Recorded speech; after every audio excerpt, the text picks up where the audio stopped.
We are on chapter 1 of the little book of Zen healing, Japanese ritual for beauty, harmony, and love. It is by Dr. Paula Arai.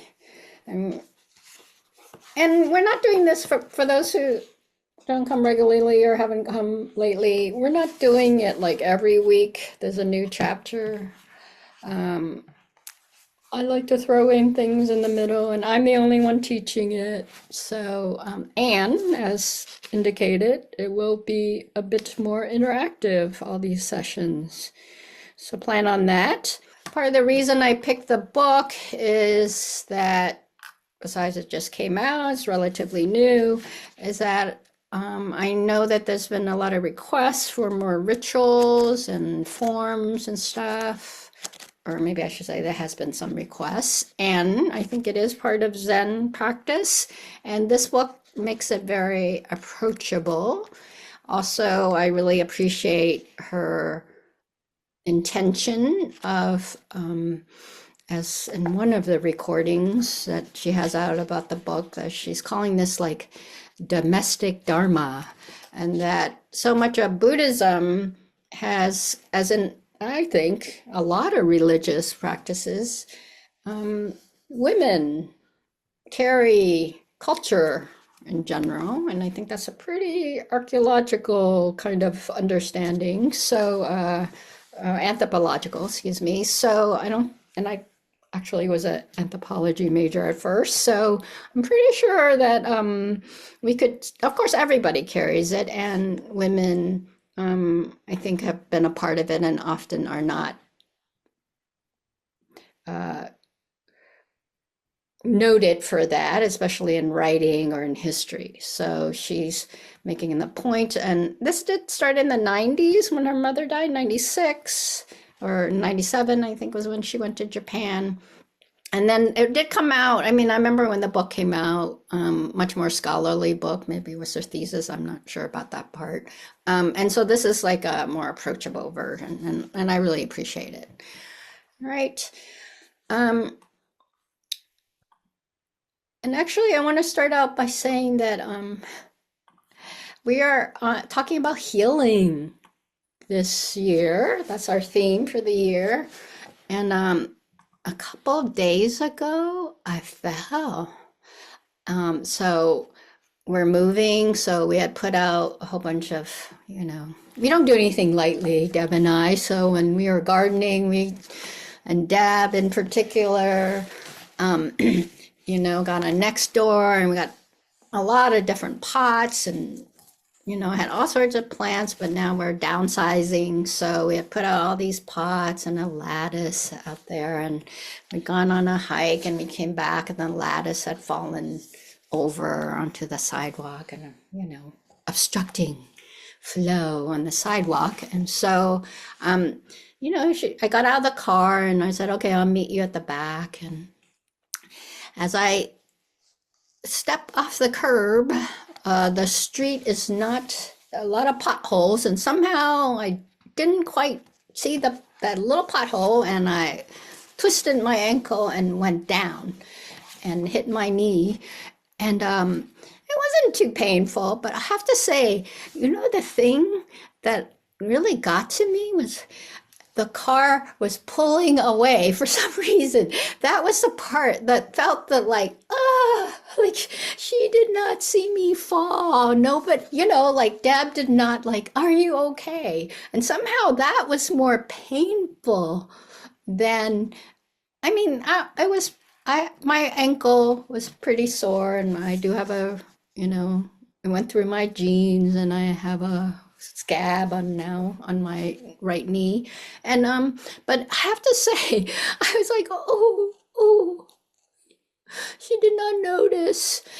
And so for me, the sense of when we talk about healing, there's the practical aspects for sure, and there's very much this other parts about healing that I think is really important to us. And that's, you could say, the personal or the psychological. And I think in particular, when we talk about rituals, then it takes it also to the ways in which we acknowledge that something needs healing. And she starts out by really saying that actually healing is difficult, in my own wording. I'm paraphrasing. Healing is difficult because it asks us, it begins in pain. Healing doesn't happen unless you acknowledge that there has been pain, right? And I really want to bring this up because, and as we talked about 2 weeks ago when we met about what's healing for you, it did come up like, I don't know, what is healing? And again, I want us to really expand our sense of healing. That's partly why we're doing it this year. And so I will say I looked it up. Of course, is what I do. And I'm surprised I didn't look it up to start with because I love looking up words. So heal. This is from the Merriam-Webster dictionary. It is a transitive verb. 1, A, to make free from injury or disease. I'll just also say disease, as we well know, dukkha can be translated as. To make sound or whole, such as to heal a wound. B, to make well again, to restore to health, heal the sick. 2A, to cause, parentheses, an undesirable condition to be overcome, synonym of mend. The troubles had not been forgotten, but they had been healed. A quote from William Power, whoever that is. B, to patch up or correct, parenthesis, a breach or division, heal a breach between friends. 3, to restore to original purity or integrity, healed of sin. So these are English definitions of healing. And I think that for us, this is all those things I think we can relate to. And so healing to me take acknowledging, and this does go towards the Dharma being anti-racist, right? So which is part of our healing thing, which I have down on page 8 of Home is Here. First, we have to acknowledge what is. I came up with 3 things that come with healing, 3 central aspects of healing. Acknowledging what is 1. Knowing what shifts are especially needed is 2. And then learning how to put those shifts into practice. And for me, rituals can address all 3 of those. Sometimes a ritual helps us to acknowledge what is. Funerals, I think in particular, especially when they're difficult. A lot of funeral also has about what shifts are especially needed. A lot of the rituals of funerals, right? You do certain things like in the Jewish tradition, you would cover mirrors, you would sit, I don't know the word, but for, I think it's 7 days, is it? Or 3 days? Who knows better than me? In the Zen tradition, a person, we chant before they die, and then we sit with the body for 3 days. They're put on ice, and we sit with them. And when Blanche, who is abbess, she got dressed. I was there and dressed her with Vicky, and Deb was part of it, and another priest. We dressed her, we cleaned her and dressed her, and then because she was abbatial, she got to be in the Buddha hall. Shiva, thank you. So she got to be in the Buddha hall for 3 days, and people came, and you could circumambulate and offer flowers, petals, right? And it's just, there's a lot of cultures in which sitting with the body, or I know when I lived in North Dakota, there's a wake, and so which is like a party after someone dies, right? So there are different ways of helping us to acknowledge what is and then support us to make that shift. It's not saying, okay, grief is over, but it's also like, especially to me, like awake. Like I always want, by the way, if when I die, I want to party, you guys should party, okay? Because I think the awake thing is good because it helps to support us to realize that, you know, even in moments of difficulty and despair, there is joy. And I know that I've been to enough funerals where I see people I haven't seen, cousins in particular, right? Aunts and uncles, family, friends, family, and stuff that I haven't seen for a long time. And so it's an opportunity to make connection. Of course, there are opportunity for bad connections too. And it supports us to know how to hold together, in particular, our grief or the transitioning of someone's life and how we relate with them. So for Paula Arai, she came up with 10 types of healing activities. And before that, I do want to say that on page, so she starts that on page 7. And she talks about on page 5 about how, rituals in some ways are very common. I just talk about funerals and wakes and stuff, but also just pleasantry or rituals. How you start emails are rituals, isn't it? And greeting people. So rituals is already in our lives. Going to bed for many of us is a kind of ritual. In fact, they say if you can ritualize it, do things in a repeated way. So what is a ritual? Maybe you can talk about that too. And these are thoughts I have as a priest. No, I haven't come up with a whole list for you. And I don't, one of these days I might present one for you. But in general, my understanding of ritual is that they're prescribed steps. There's prescribed utensils or paraphernalia. There's a repetition of things that you do. And the idea is that it is both marking an occasion and you're putting your body into it. Rituals are not thinking.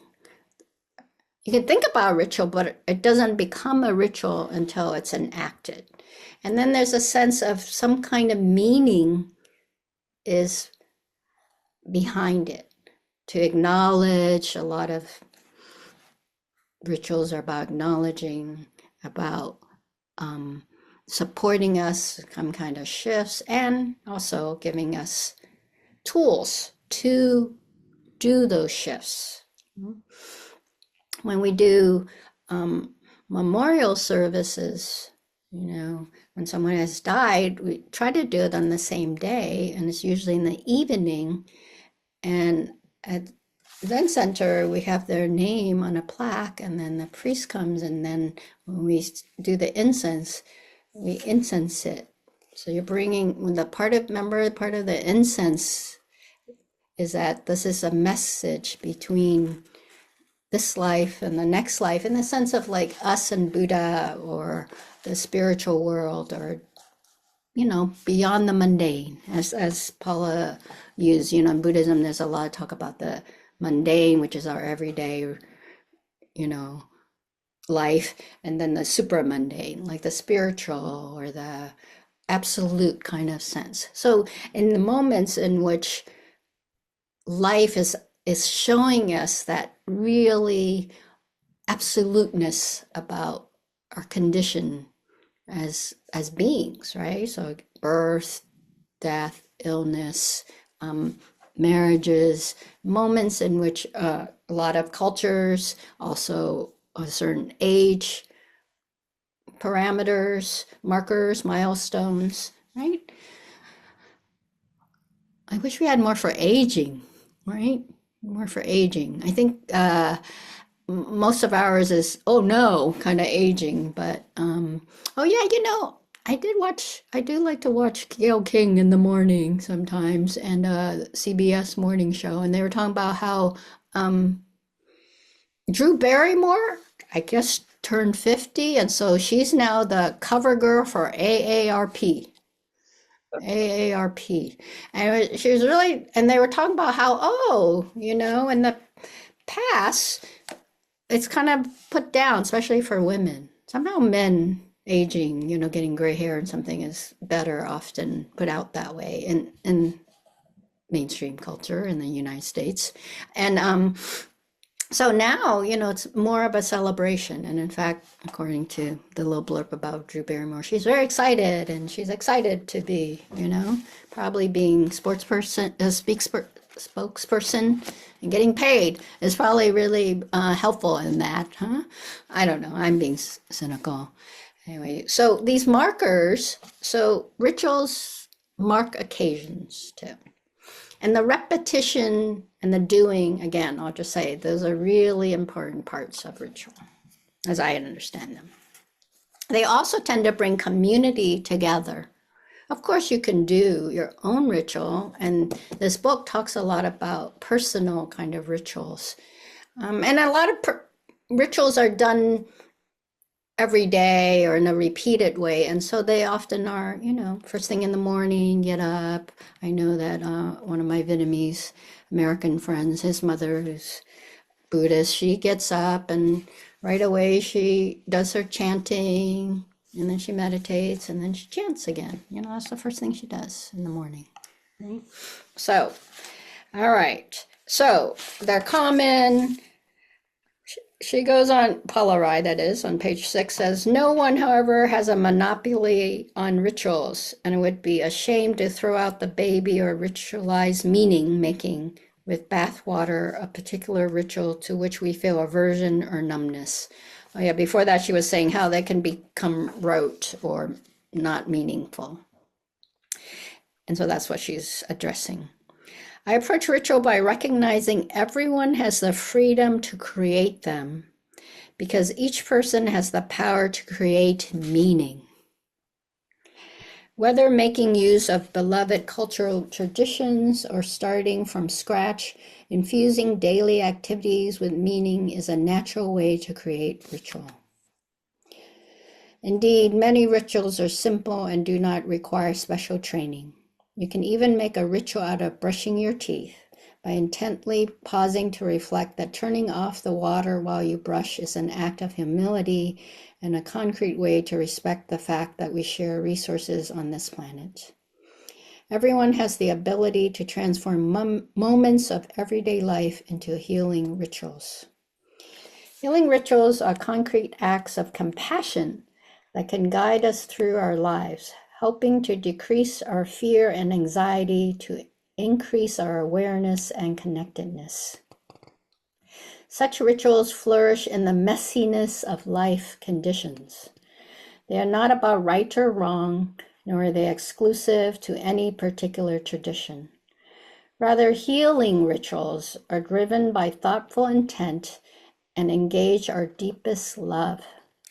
When attuned to this love, you can create rituals that are healing, and in turn, when you do a healing ritual, you are in harmony with your highest self. So in a way, she's saying this, by finding this personal meaning, part of that is that connecting, allowing, in the doing the ritual, you're allowing yourself to, I would say, bridge the mundane and the supramundane. Oh, here we are. Whether you are in a mundane circumstances or exceptional moment of challenge or even despair, healing rituals penetrate the heart and guide you to go deeper than the storms on the surface.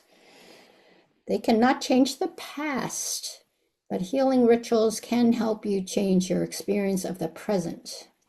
Healing comes in part through focusing on the immediacy of the body, heart, mind, here and now. It is a quality of living that generates compassion for self, others, and the environment. Healing rituals creatively transform barbs into bombs. So this book is very much about healing rituals, okay? Or healing activity.